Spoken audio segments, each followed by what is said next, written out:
বিসমিল্লাহির রহমানির রহিম। দয়া ও মায়াবান আল্লাহর নামে শুরু করছি, যিনি প্রতিটি মায়ের হৃদয়ে সন্তানের জন্য অগাধ ভালোবাসা দান করেছেন। রাসূলুল্লাহ সাল্লাল্লাহু আলাইহি ওয়াসাল্লাম বলেছেন, জান্নাত মায়ের পায়ের নিচে। এই হাদিসের গভীর তাৎপর্য বুঝতে পেরেছিল কুমিল্লার এক ছোট গ্রামের এক মা ও তার ছেলে। তাদের জীবনের গল্পই আজ বলবো। কুমিল্লা জেলা থেকে প্রায় ৩০ কিলোমিটার দূরে এক ছোট গ্রাম। চারিদিকে সবুজ ঘানক্ষেত, ছোট ছোট টিনের ঘর, পাকা মসজিদের সুউচ্চ মিনার। গ্রামের নাম জান্নাতুল্লাহ। এই গ্রামের অধিকাংশ মানুষ ছিলেন দরিদ্র কিন্তু পরহেজগার, নামাজি, রোজাদার, কুরআন তেলাওয়াতে অভ্যস্ত। এই গ্রামেই থাকতেন সালমা খাতুন। স্বামী মারা গেছেন ৫ বছর হল।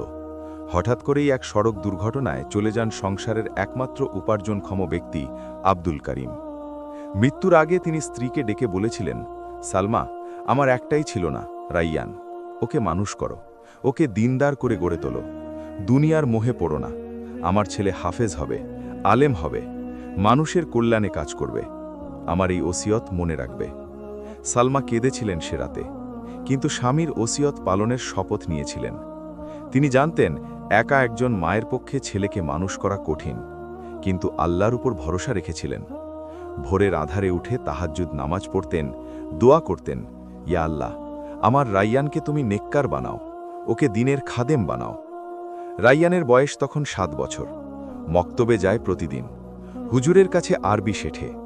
সালমা নিজেও পড়তে পারেন না, কিন্তু ছেলেকে পড়ার ব্যাপারে উৎসাহ দিতেন। প্রতিদিন রাতে রাইয়ানকে কোলে নিয়ে বসতেন, কুরআনের ছোট ছোট সূরা শেখাতেন। নিজে যেমন শিখেছেন তেমনই ছেলেকে শেখাতেন। একদিন রাইয়ান জিজ্ঞেস করল, আম্মু, আব্বু কোথায়? সালমা চোখ মুছে বললেন, আব্বু জান্নাতে গেছেন বাবা, আল্লাহর কাছে গেছেন। তিনি ওখান থেকে আমাদের দেখেন। আমরা যদি ভালো কাজ করি তিনি খুশি হন। রাইয়ান বলল, আমি আব্বুকে খুশি করব, আমি হাফেজ হব। সালমা ছেলেকে বুকে জড়িয়ে নিলেন।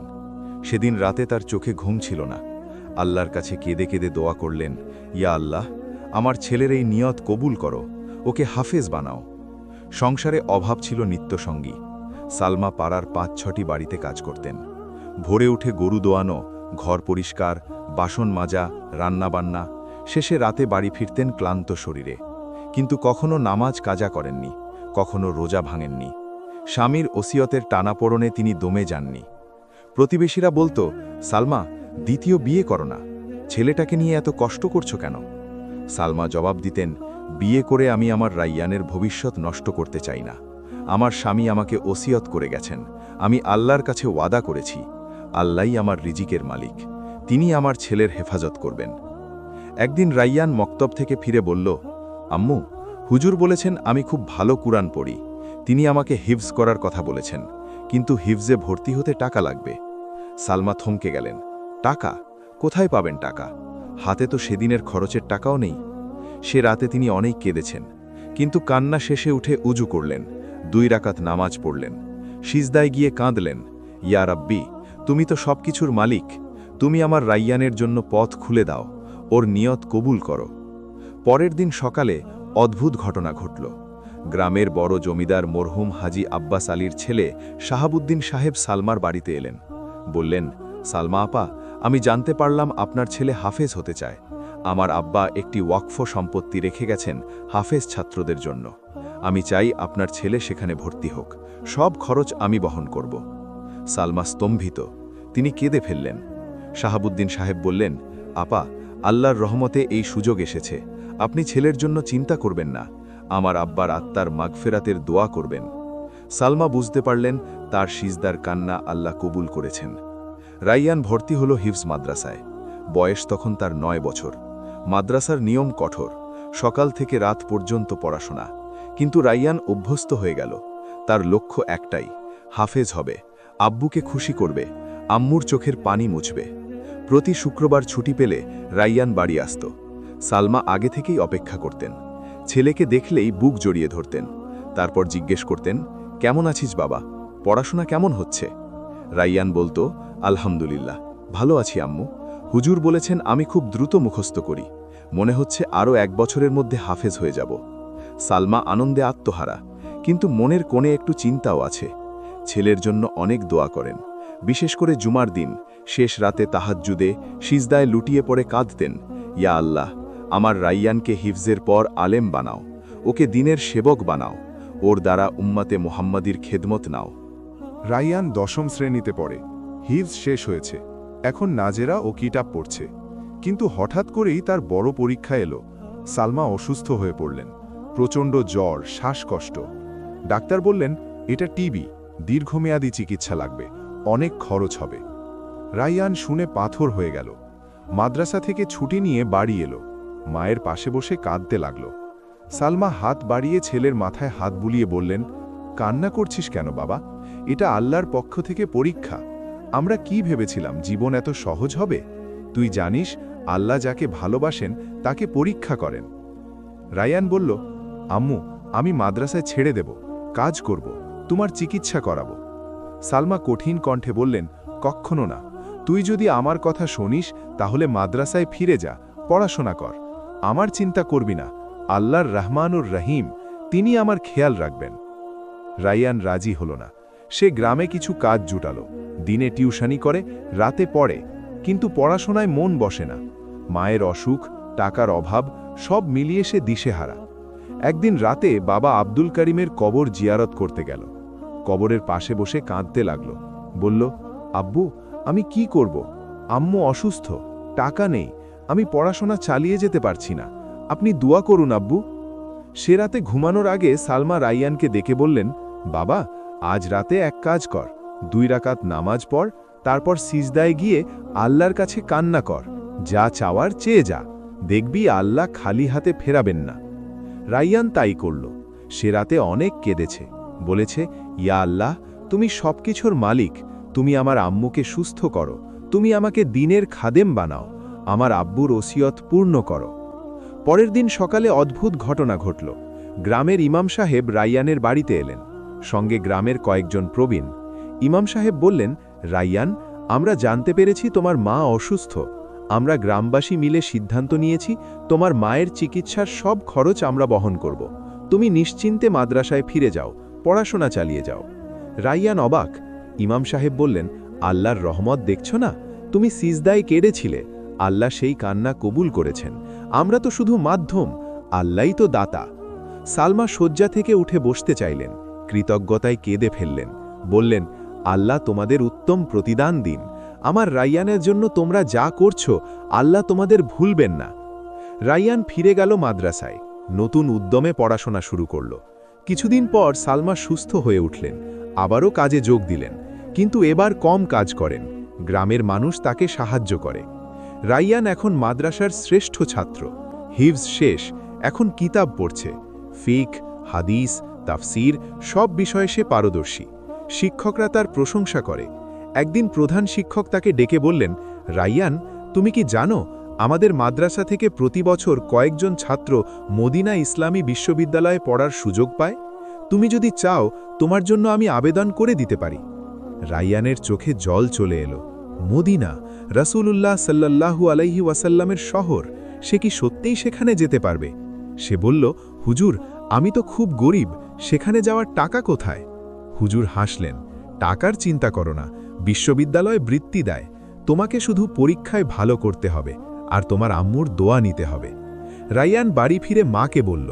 সালমা শুনে কেঁদে ফেললেন, বললেন, আমার ছেলে মদিনায় যাবে, রাসূলুল্লাহ সাল্লাল্লাহু আলাইহি ওয়াসাল্লামের শহরে? আল্লাহ তোমার মুখ দেখিয়ে দিক বাবা, আমি তো স্বপ্নেও ভাবিনি। সে রাতে সালমা অনেক দোয়া করলেন, সিজদায় গিয়ে কাঁদলেন, ইয়া আল্লাহ, তুমি আমার রাইয়ানকে কবুল করো, তাকে দিনের খাদেম বানাও, মদিনায় গিয়ে সে যেন রাসূলুল্লাহ সাল্লাল্লাহু আলাইহি ওয়াসাল্লামের উম্মতের খেদমত করতে পারে। পরীক্ষা দিয়ে রাইয়ান অপেক্ষায় রইল। কয়েক মাস পর চিঠি এলো, সে মদিনা ইসলামী বিশ্ববিদ্যালয়ে ভর্তির জন্য নির্বাচিত হয়েছে। পুরো বৃত্তি পেয়েছে, শুধু টিকিটের টাকা নিজেকে দিতে হবে। টিকিটের টাকা কোথায় পাবে রাইয়ান? সালমা বললেন, চিন্তা করিস না বাবা, আমার কিছু গয়না আছে, তোর বাবা দেওয়া, আমি সেগুলো বিক্রি করে দেব। রাইয়ান বলল, না আম্মু, ওগুলো তোমার শেষ সম্বল, আমি ওগুলো নিতে পারবো না। সালমা বললেন, তুই আমার শেষ সম্বল, তুই যদি বড় হয়ে দিনের খাদেম হস তাহলে এ গয়নার কি মূল্য? আল্লাহর রাস্তায় খরচ করাই তো শ্রেষ্ঠ। গয়না বিক্রি করে টাকা জোগাড় হলো। রওনা হওয়ার দিন সকালে সালমা রাইয়ানকে জড়িয়ে ধরলেন, অনেকক্ষণ কাঁদলেন। তারপর বললেন, বাবা, আমি তোকে কিছু ওসিয়ত করছি, মনে রাখবি। 1.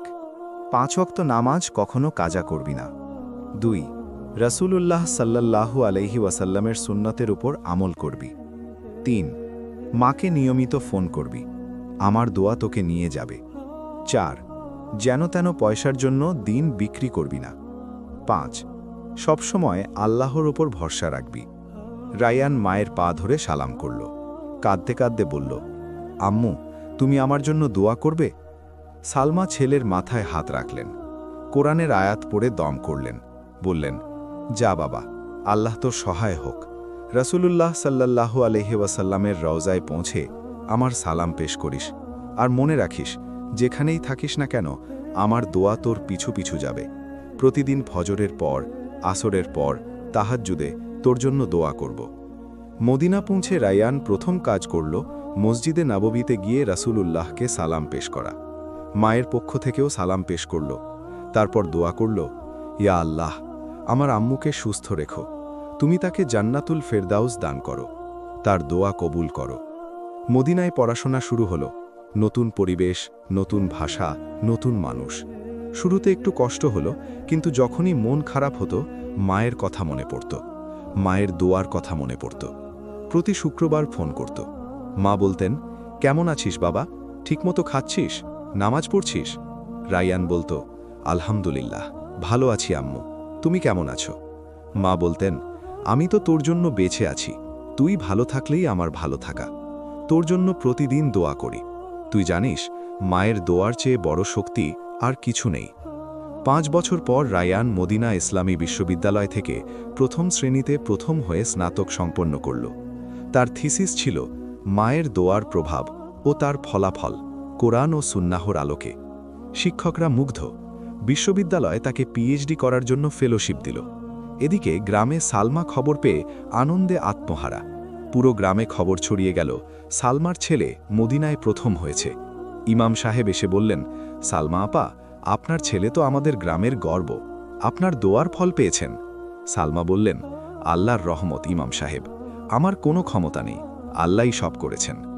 পিএইচডি শেষ করে রায়ান দেশে ফিরল। এখন সে ডক্টর রায়ান, মদিনা বিশ্ববিদ্যালয়ের অধ্যাপক। দেশে ফিরে প্রথম কাজ করল মায়ের পায়ে হাত দিয়ে সালাম করা। সালমা ছেলেকে জড়িয়ে ধরে অনেকক্ষণ কাঁদলেন, তারপর বললেন, আল্লাহর শুকরিয়া, আমার ছেলে ফিরে এসেছে, আমার স্বপ্ন পূরণ হয়েছে। রায়ান বলল, আম্মু, আমি তোমার জন্য কিছু এনেছি। সালমা বললেন, তুই এনেছিস সেটাই বড় কথা বাবা, তুই যে দিনদার হয়ে ফিরে এসেছিস এটাই আমার সবচেয়ে বড় পাওনা। রায়ান বলল, আম্মু, আমি গ্রামে একটা মাদ্রাসা বানাবো, যেখানে গরিব ছেলেমেয়েরা বিনা পয়সায় পড়তে পারবে আর হিফজ করতে পারবে, তুমি কি রাজি? সালমা আনন্দে বললেন, আল্লাহ তোকে কবুল করুক বাবা, এটাই তো আমার স্বপ্ন ছিল, তোর আব্বুর স্বপ্ন ছিল, তুই দিনের খাদেম হবি, মানুষের কল্যাণ করবি। রায়ান তার সঞ্চয় দিয়ে গ্রামে একটি মাদ্রাসা প্রতিষ্ঠা করল। নাম দিল সালমা খাতুন ইসলামিক কমপ্লেক্স। এখানে হিফজ বিভাগ, আলিম বিভাগ, ইয়েতিমখানা সব কিছু আছে। উদ্বোধনী দিনে রায়ান বলল, এই মাদ্রাসা আমার মায়ের নামে উৎসর্গ করলাম, যিনি সারা জীবন কষ্ট করে আমাকে মানুষ করেছেন, যার দোয়া আমাকে মদিনা পর্যন্ত পৌঁছে দিয়েছে। আমি প্রমাণ করতে চাই, মায়ের দোয়ার চেয়ে বড় শক্তি আর কিছু নেই। সালমা সেদিন অনেক কেঁদেছিলেন, আনন্দের অশ্রু। তিনি মাইক্রোফোনে বললেন, আমার কোনো যোগ্যতা নেই, আমি শুধু আমার সন্তানের জন্য দোয়া করেছি, আল্লাহ আমার দোয়া কবুল করেছেন। আজ আমি বুঝতে পেরেছি রাসূলুল্লাহ সাল্লাল্লাহু আলাইহি ওয়াসাল্লাম কেন বলেছেন, জান্নাত মায়ের পায়ের নিচে। আজ রায়ান দেশের একজন খ্যাতনামা আলেম। তিনি মানুষকে বলেন, তোমরা মায়ের দোয়া নিয়মিত নাও, মায়ের সেবা করো, মায়ের অবাধ্য হইও না, কারণ মায়ের দোয়ার মতো শক্তিশালী অস্ত্র আর কিছু নেই। সালমা এখনও বেঁচে আছেন। প্রতিদিন ফজরের পর ছেলের জন্য দোয়া করেন, প্রতিদিন আসরের পর ছেলের জন্য দোয়া করেন, প্রতিদিন তাহাজ্জুদে উঠে ছেলের জন্য দোয়া করেন। আর রায়ান প্রতি জুমায় মায়ের কবর জিয়ারতের জন্য গ্রামে যান, যদিও মা এখনও বেঁচে আছেন। তিনি বলেন, আমি মায়ের পায়ে হাত দিয়ে সালাম করি, এটাই আমার সবচেয়ে বড় ইবাদত। শিক্ষা 1. মায়ের দোয়া সন্তানের জন্য সবচেয়ে বড় শক্তি, আল্লাহ সেই দোয়া কবুল করেন। 2. সন্তানের জন্য মায়ের কষ্ট কখনো বৃথা যায় না। 3. আল্লাহর ওপর ভরসা রাখলে তিনি পথ দেখান। 4 দিনদার সন্তান মা বাবার জন্য সবচেয়ে বড় সম্পদ। 5 রাসূলুল্লাহ সাল্লাল্লাহু আলাইহি ওয়াসাল্লামের সুন্নত অনুযায়ী জীবন গড়লে দুনিয়া ও আখিরাতে সফলতা আসে। আল্লাহ তাআলা আমাদের সবাইকে মা বাবার সেবা করার তৌফিক দান করুন। আমাদের মা বাবার দোয়া আমাদের সঙ্গী করুন। আমিন।